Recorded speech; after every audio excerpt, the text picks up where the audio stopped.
अस्सलाम वालेकुम व्यूअर्स, उम्मीद करता हूँ आप सब खैरियत से होंगे।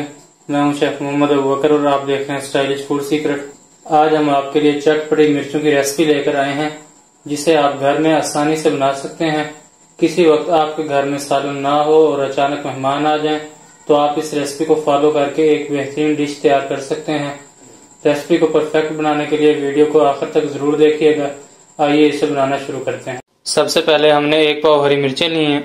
छुरी की मदद से दरमियान से इनको कट लगा लेंगे। इस तरीके से सारी मिर्चों को दरमियान से कट लगा लेंगे। यहाँ पे हमने मिर्चों को दरमियान से कट कर लिया।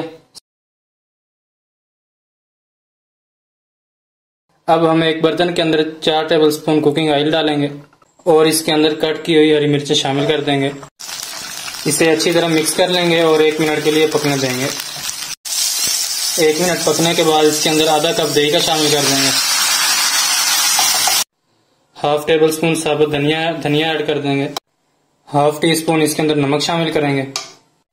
1 टीस्पून इसके अंदर भुना कुटा हुआ जीरा। 1 टीस्पून लाल मिर्च पाउडर जाएगा इसके अंदर।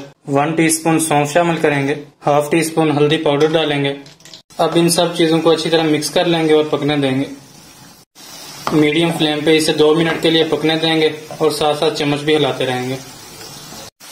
अब इसे कवर कर देंगे और इसे 10 से 12 मिनट के लिए लो फ्लेम पे पकने देंगे। 10 से 12 मिनट पकने के बाद दही का पानी खुश्क हो गया और ऑयल सेपरेट हो गया। अब हम इसके अंदर 3 से 4 टेबलस्पून नींबू का रस ऐड कर देंगे। इसे अच्छी तरह मिक्स कर लेंगे और 2 से 3 मिनट के लिए मजीद पका लेंगे ताकि ये खुश्क हो जाए। साथ साथ चम्मच भी हिलाते रहेंगे ताकि ये नीचे ना लगे। 2 से 3 मिनट पकने के बाद ये बिल्कुल तैयार हैं। चटपटी मिर्चें तैयार हैं। आप इसे जरूर ट्राई कीजिए। माशाल्लाह बहुत ही परफेक्ट रेसिपी बनी है। वीडियो अच्छी लगी हो तो वीडियो को लाइक करें और चैनल को सब्सक्राइब करें। इसे एंजॉय कीजिए। अगले वीडियो तक इजाजत दीजिए। अल्लाह हाफ़िज़।